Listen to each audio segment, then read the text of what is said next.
Let's take it straight to the aviation space, where Vijay Mallya-controlled Kingfisher Airlines has reported a massive net loss of 444 crore rupees in its third quarter earnings.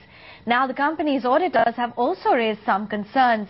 What are they? Let's go across to Samir Hashmi, who has more details. Samir, pretty hard-hitting comments coming in from the auditors.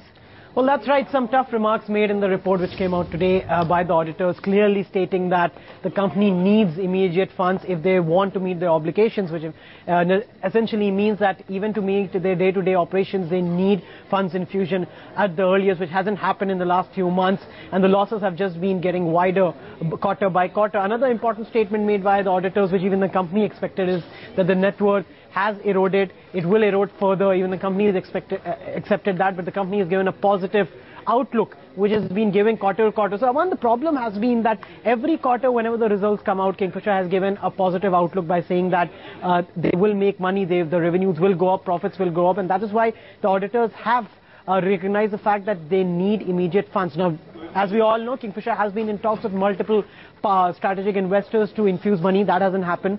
They are talking about a March deadline, that they will get an investor at that point of time. How much is the question, because the debt is 7,000 crores at this point of time. And even if you look at this particular year alone, they have made losses of nearly 1,200 crore rupees, a little under 1,200 crore rupees, which is equivalent to what they made for the whole year last year, and we're talking about a 9-month period.